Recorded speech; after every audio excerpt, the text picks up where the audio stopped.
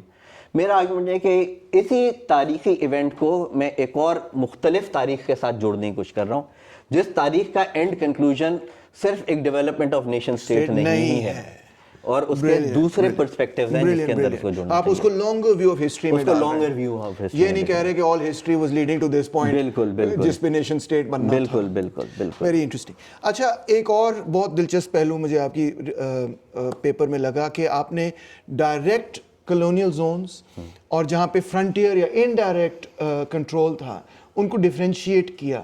ویسے تو یہ کوئی اتنی وہ تعجب کی بات نہیں, کیونکہ بلوچستان کی تاریخ میں تو ہم اس کو اکثر اسی طرح دیکھتے ہیں, یا پھر آگے اگر آپ نے پرنسلی اسٹیٹس کو دیکھنا ہے تو اٹس ویری ویل نون کہ پرنسلی اسٹیٹس میں انڈائریکٹ رول تھا and the rest of it. مگر اس کو political economy of the Indian ocean پہ لاگو کرنا یہ میرے لیے بڑی ایک نئی منفرد قسم کی بات تھی. تو so how would you characterize کہ یہ جو پولیٹیکل اکانومی تھی, یہ یہاں پہ یہ انڈائریکٹ ریجن تھا, اور اس کی وجہ سے آپ کی رائٹنگ کے مطابق there was a greater degree of freedom even in the colonial period, or rather that they perhaps wasn't a greater degree of freedom, but perhaps that there were opportunities for people to maneuver within those boundaries as entrepreneurs, as traders, as workers, and emancipate themselves by migration or by trade. Is that what you're saying? بالکل یہی argument ہے. اور یہ بڑی interesting بات ہے کہ جو انڈائریکٹ رول جس طرح آپ نے کہا کہ بلوچستان کے اندر, اس کے اندر کافی لوگوں کو پتہ ہے کہ سنڈیمن نے جو سسٹم یہاں پہ بنایا تھا, جو ابھی بھی بلوچستان میں ایک طرح کا چلتا ہے, کہ جس کے اندر انہوں نے وہاں پہ وہ سنڈیمن گیا, اس نے جہاں پہ ٹرائبز نہیں بھی تھے وہاں پہ بھی بنا دیے, اور اس نے کہا کہ ہر علاقے کا ایک ٹرائب ہوگا, اس ٹرائب کو جو ہے اس علاقے کی وہ ذمہ داری, پروٹیکشن اس کی ذمہ داری ہے, اس کو میں پیسے دوں گا اور وہ اپنی فوج بنائے گا, اور ایک پورا ایک سسٹم جسے سنڈیمن سسٹم ہے رفلی ابھی بھی پاکستان کے اندر چلتا ہے. اور اس کے اندر لوگ کہتے ہیں کہ انڈائریکٹ رول از ڈائریکٹ اور انڈائریکٹ کے اندر فرق کوانٹٹی آف انفلوئنس کا نہیں ہے, بٹ کوالٹی, مطلب کہ وہ nature what they're trying to do is different ہے. تو جو سنڈیمن سسٹم بنتا ہے وہ برٹش کو لگا کہ یہاں اتنا کامیاب ہوا ہے کہ اس کو پھر انہوں نے ایکسپورٹ کرنا بھی شروع کر دیا. سو عراق کے اندر بھی جب برٹش ایکسپینڈ کیا تو عراق کے اندر بھی انہوں نے سنڈیمن سسٹم بنایا. ایکسپیریمنٹ ہم پہ کی, پھر عراق پہ لاگو کیا, اور عراق پہ بھی انہوں نے لاگو کیا. وہاں پہ بھی انہوں نے کہا کہ یا وہاں پہ انہیں پتہ چلا کہ بھائی یہاں تو ٹرائبز ہیں نہیں, انہوں نے کہا پھر بناؤ پھر. تو پھر انہوں نے جو until like the American war, I mean that was a big part of the problem was کہ انہوں نے artificial tribes بنائے تھے, ان کی انفلوئنس تھی. تو وہ انہوں نے Sorry, American war, you mean the Civil War? نہیں سوری, میں یہ جو عراق پہ جو انہوں نے قبضہ کیا تھا یہ والی امریکن, اچھا وار آن ٹیرر والی نا, تو اس وقت تک اس کا انفلوئنس چل رہا تھا.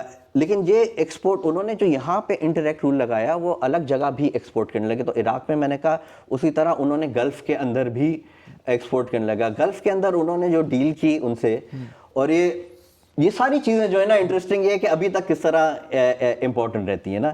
گلف میں انہوں نے ڈیل کی ہے, گلف والوں سے کہا کہ تم پہلے جو تھے کچھ بلوچ سولجر کو لے کے آتے تھے, کوئی یہاں سے لے کے آتے تھے, یہاں سے لے کے آتے تھے, تم پہلے بھی باہر سے لے کے آتے تھے, ان کے لینے کی بجائے اب ہمارے پاس بڑی نیول شپس ہیں, تم ہم سے پروٹیکشن لے لو. تو انہوں نے ان کے ساتھ جو ڈیل کی تھی, انہوں نے ان کے ساتھ ڈیل کی تھی کہ ملک کے اندر جو ہمارے لوگ ہوں گے ان کی حفاظت تمہاری ذمہ داری, باہر سے تم پہ کوئی حملہ ہوتا ہے وہ ہماری ذمہ داری. اور امریکن امپائر نے بالکل جہاں سے برٹش نے سلسلہ توڑا تھا وہیں سے انہوں نے شروع کیا. ایگزیکٹلی جہاں پہ برٹش نیول شپس موجود تھی آج وہیں پہ امریکن 5th فلیٹ کھڑی ہوئی ہے. اور وہی اگریمنٹ اسینشلی ابھی بھی گلف ڈیل کے ساتھ چل رہا ہے. آئی مین ہوپ ہے اب جو دنیا تبدیل ہو رہی ہے کہ ان لوگوں کو بھی کچھ اللہ میاں عقل کے ناخون دے کہ اور اپنی سوچو کچھ اپنی اور کچھ لوگوں کا سوچو. لیکن وہ سسٹم جو ہے کہ ان کا کہ انڈائریکٹ رول والا وہ گلف کے اندر وہ آج بھی کام کر رہا ہے. اچھا پارٹیشن پہ واپس آتے ہیں. یہ جو آپ نے تصور دیا بڑا انٹرسٹنگ پروٹیکشن کا, the state as a protection racket, let's سے اس پہ واپس آئیں گے. بٹ فار دا مومنٹ آپ نے ایک بڑی کنٹروورشل بات کی ہے, اسٹوڈنٹس بڑے ناراض ہیں آپ سے, انہوں نے پڑھی یہ بات آپ کی اور وہ کہہ رہے ہیں کہ آپ نے لکھا ہے partition was experienced as colonization by many of the Baloch. Partition greatly weakened their strategies of accessing resources across these regimes of power. مجھے بڑا دکھ ہوا ہے سن کے. اس کی وجہ میں بچوں کو بھی کہانی سنا چکا ہوں کہ میں بچپن میں باہر جاتا تھا کہ جب وہ جھنڈیاں گر رہی ہوتی تھیں میں ان کو کلیکٹ کرتا تھا. مجھے بڑا فخر تھا کہ ہم آزاد ہوئے برٹش سے, کالونائزیشن ختم ہوئی. مگر آپ نے تو بالکل الٹ کر دیا اس کو. اس کو ایکسپلین کریں پلیز. جو ہم پہلے بھی ساری بات کر رہے تھے کہ اگر آپ کی ایک کسی اور آپ سرکٹس میں جڑے ہوئے ہیں, آپ کے انٹرسٹ ہی کہیں اور ہے, آپ کے تعلقات ہی کسی اور حصے میں, پھر ایک دم سے ایک پولیٹیکل ایونٹ ہوتا ہے جو فورس آپ کے اوپر مسلط کی جاتی ہے, وہ صرف نہ صرف فورس مسلط کی جاتی ہے, وہ آپ سے کہتی ہے کہ اب آپ کی انٹرنل آئیڈینٹی بھی اب آپ بدلیں. اب نہ صرف یہ کہ آپ تعلق وہاں سے ختم کریں, آپ دل سے بھی اندر سے آپ کہیں کہ یار میں پاکستانی ہوں. حالانکہ آپ کی پوری اوشینک دنیا کے ساتھ وابستگی رہی ہے, آپ کی دنیا ہی الگ تھی, آپ کی تو تعلقات ہی بالکل مختلف تھے. آپ کہہ لیں کہ ان کا عرب ممالک سے زیادہ جوڑ تھا. اور ان لوگوں کے لیے آپ سوچیں بھی نا کہ اگر آپ مکران کے اندر ہے, ایون ان کراچی, اب تو آسان ہے ہم جا سکتے ہیں روڈوں سے, لیکن آپ پرانے زمانے میں سوچیں تو یہاں سے اوپر کسی بھی جگہ جانا, دہلی کی طرف جانا کراچی سے, وہ بڑا لمبا مشکل راستہ تھا. لیکن کراچی سے مسقط جانا بہت آسان تھا. وہ بہت آسان تھا. وہ آپ 2-3 دن میں بھی پہنچ سکتے تھے. یہ بہت لمبا راستہ تھا. بالکل صحیح, بالکل صحیح. آپ کہتے ہیں کہ ابھی چٹھا صاحب آئے ہوئے تھے پچھلی کلاس میں, تو انہوں نے کہا کہ لاہور میں تقریباً 70-80% جو پراپرٹیز تھیں وہ نان مسلمس کی ہوا کرتی تھیں, اور پھر یہاں پہ لوٹ مار شروع ہو گئی کہ ایویکیوئی پراپرٹی جو ہے وہ ہمارے قابو میں آ جائے, اس کے قابو میں چلی جائے, نقلی پیپرز اور یہ وہ. ان کے بقول آج تک وہ کیسز جو ہیں وہ پڑے ہوئے ہیں, کوئی ہائی کورٹ میں, کوئی سپریم کورٹ میں, کوئی ادھر کورٹ میں, کوئی ادھر کورٹ میں. مگر آپ نے بھی لکھا ہے Karachi lost about half of its pre partition population with the departure of its Hindu and Jain residents. اور پھر اس کے مقابلے میں مہاجر آئے جو کہ اوبویسلی انڈیا سے آ رہے تھے. Half of the population. اور اس میں جو میرا ایک آرگیومنٹ ہے کہ یہ جو پاپولیشن ریپلیسمنٹ تھی یہ آئیڈینٹیکل پاپولیشن ریپلیسمنٹ نہیں تھی. اچھا, آئیڈینٹیکل اس طرح سے نہیں تھی. جو خاص طور پہ ہندو پاپولیشن جو گئی تھی وہ تھے کیپٹلسٹ کلاسز, صحیح, جن کے پاس ریسورسز تھیں, بگ بزنس مین تھے, ان کے پاس بہت پیسہ تھا. جو انڈیا سے مہاجر کلاسز آتی ہیں وہ زیادہ تر ہوتی ہیں ورکنگ اینڈ مڈل کلاسز. وہ غریب لوگ تھے. وہ تو غریب لوگ تھے. وہ تو جو ایک ورنہ آپ پہلے کہ نا پرانا ایک سسٹم ایک لیئرڈ بنا ہوتا کہ گجراتی ٹریڈر سے, پھر اس کے نیچے یہ بلوچ جو تھے یہ مزدور تھے, یہ فشرمین تھے, یہ شپ کیپٹن تھے, کچھ اس کے اوپر جو تھے انگریز وہ بنے ہوئے تھے. تو ایک لیئرڈ سسٹم تھا. اب آپ نے اس کے ایک جو امپورٹنٹ حصہ تھا وہ آپ نے پورا نکال دیا. اب آپ کے اوور نائٹ وہ غائب ہو گیا. اور ایک جو نیا حصہ آیا وہ اس کا آپ کے ساتھ کمپلیمنٹری ریلیشن شپ نیسسرلی نہیں تھا, اس کا آپ کے ساتھ کمپٹیشن کا ریلیشن شپ تھا. اور اسی نے پھر آئیڈینٹی کی لڑائی بھی, جھگڑا بھی شروع کیا. اسی نے پھر آئیڈینٹی کا, کیونکہ پھر ایک ہی نوکریوں کے لیے لڑ رہے تھے. پہلے تو وہ تو نوکری دینے والے تھے, آپ نوکری کرنے والے تھے, اب دونوں نوکری لینے والے ہو گئے.